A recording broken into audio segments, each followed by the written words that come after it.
Hi, my name is Olivia Madreperla, and today I'm going to be talking about something that I'm calling mass manipulation, particularly perpetrated by large corporations. By my definition, mass manipulation occurs when one higher power, in this case large corporations, exploits an entire population, us the youth, through a particular medium. Now this may seem extremely broad, but I'm going to attempt to explain it from a smaller perspective. My perspective. Quarantine. We were all there. Months upon months of staying inside without seeing anyone outside of our immediate family for months and months on end, except for outside the cracked screens of our various devices. Now, before quarantine, I was an extremely busy person, doing what the normal Newark Academy student does, so I rarely had more than an hour to spend every day on my phone. But quarantine had other plans. And soon enough, everything I did was canceled. So I was, for lack of better terms, stuck in limbo.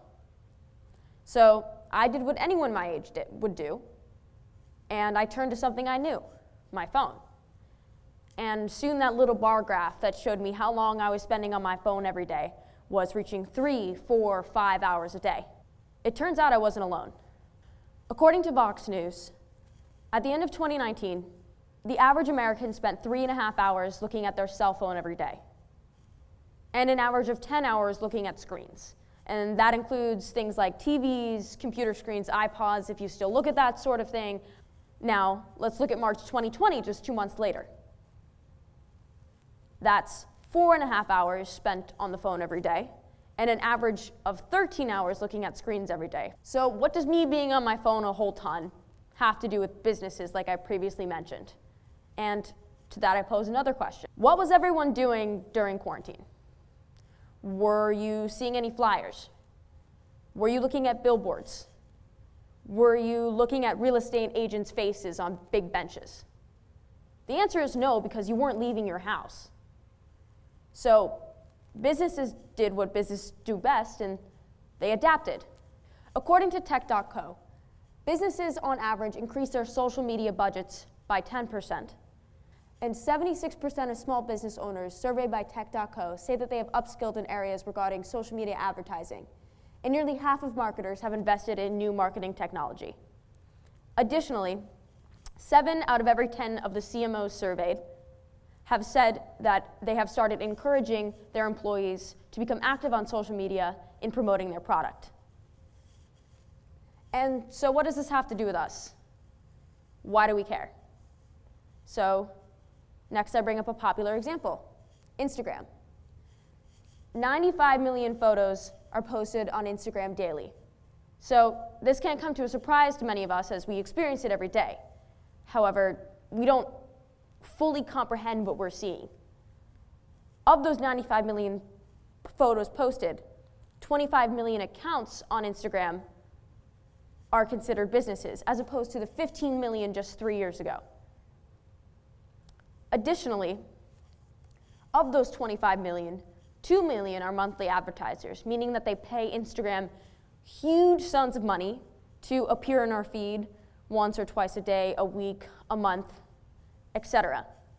Some ads that I've been seeing recently, I've seen the personalized shampoo ad, I've gotten the Inkbox ads, the fake tattoos, if you're into that sort of thing. I've also gotten the Fordham University ads. But the point is, these ads are impossible to avoid. In fact, 70.7% of US businesses have admitted to using Instagram as a marketing platform, which has brought Instagram's net income in 2019 from advertising to a whopping $10 billion. Why does it matter? To that I pose another question. What did businesses do before things like Instagram? Well, they would choose particular TV channels or radio channels that had typically been consumed by their target market, or the people that they were trying to sell their product to. And they would advertise on those particular mediums because that was the most efficient way of advertising. Those were the people that were going to buy their product. So they could manipulate, sure, but not nearly on the same scale. Instagram takes it to a whole other level. As much as we would like to think Instagram was created simply for the purpose of us being able to send funny photos to our friends back and forth, a business can't run that way. It just can't. So how is Instagram making $10 billion in advertising? What are they selling? They're selling you, essentially. But you probably already knew that. After Mark Zuckerberg exploited 87 million Facebook users and tried to sell their data. So why don't we just delete Instagram? Why don't we delete Facebook? Why don't we delete Snapchat? It's because the opportunity cost of deleting said app is too high. What we get from deleting the app isn't the same as what we get from what we have when we have it. Business is really similar to a game that you might play with your family on Friday night game night, say Monopoly. Someone buys something, you react. Someone sells something, you react. Someone makes a move of any kind, you react accordingly. Businesses do the same. However, there's a small difference. When you're playing that game of Monopoly, your goal is to win that game as fast as you can. That game is called a finite game because there's an obvious ending. In business is called an infinite game. In an infinite game, your goal is not to win.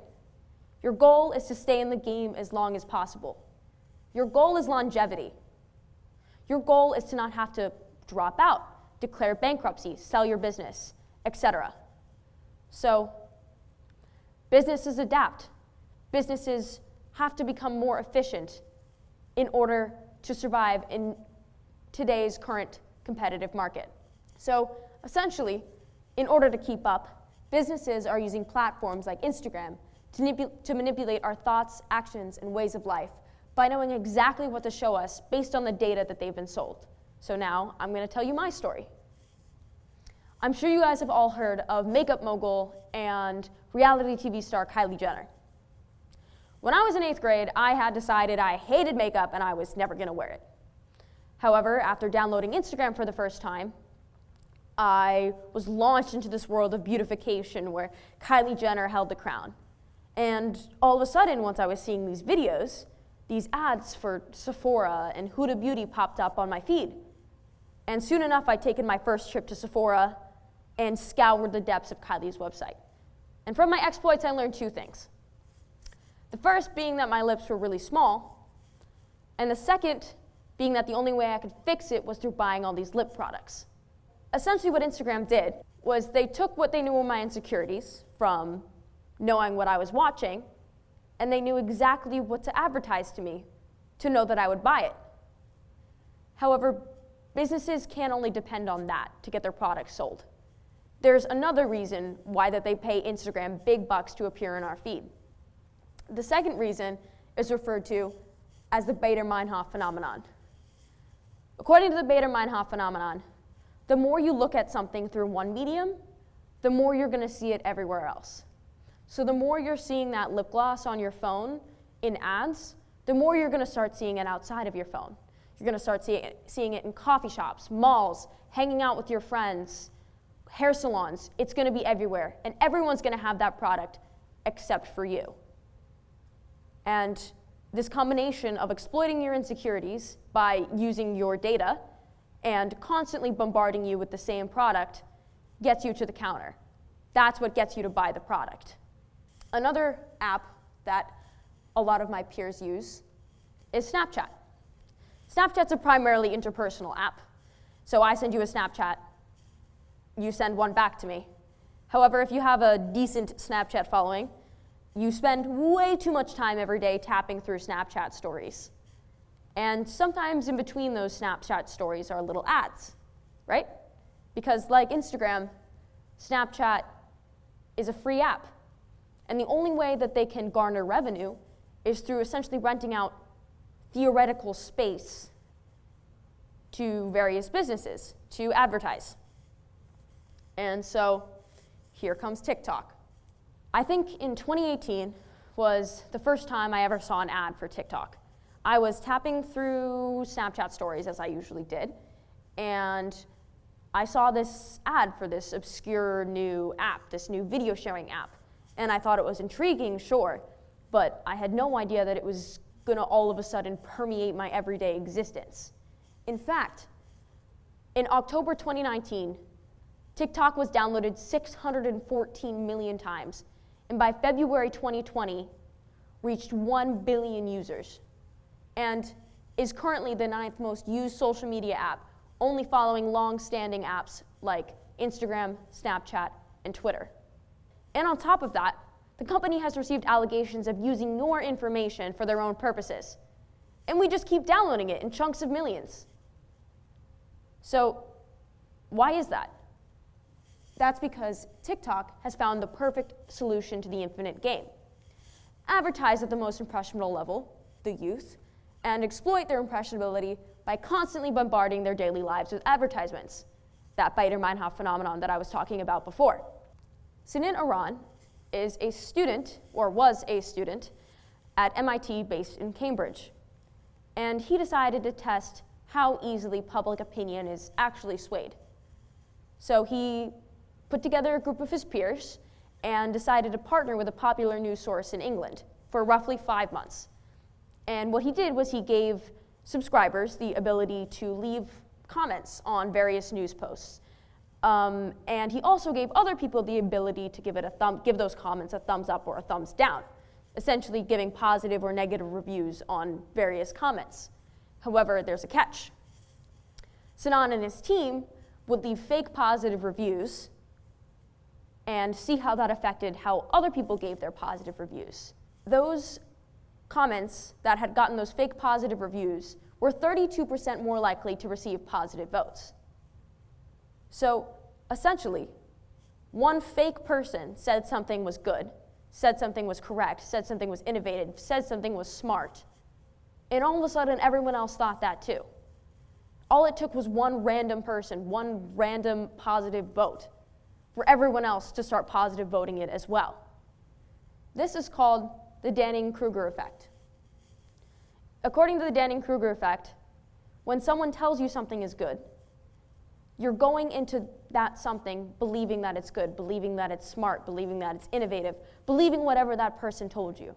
So even if the product itself is not that great, you've gone into it with that notion. So you may be going into this product without an open mind. So that brings me back to TikTok. I don't know if you all remember the app Vine. Maybe I'm old, but I'm sure everyone remembers the Vine compilations on YouTube, just a bunch of funny videos put together. But essentially, Vine was a video sharing app where you could post videos of yourself singing, dancing, doing funny, various stupid things, and gain a following. However, Vine tragically died in 2016. However, fear not, another app came to take its place. We have Musical.ly. Musical.ly is yet another video sharing app where you could post funny videos of yourself singing and dancing or doing stupid things and gain a following. However, this app went as quickly as it came and I never downloaded it. But again, fear not. We have yet another replacement. Here comes TikTok. TikTok is yet another video sharing app where you can post funny videos of yourself dancing, singing, and gain a following. So the question is, why do people keep recreating the same app? It's because in the infinite game, each of these apps were playing as a finite player. And they played to the heart of every social media user. And they made everyone believe that everyone was using their app. Once you saw one person using the app, you assumed everyone was using the app. And because everyone is using the app, it must be good, it must be innovative, it must be new. It must be something that I need in my life. When in fact, it's actually a carbon copy of the thing that came before it. The theme for this year's TED Talk is this for that. What are you willing to give to get something in return? Are you willing to pay big bucks for clearer skin? Are you willing to essentially give up your free will so that businesses can manipulate you?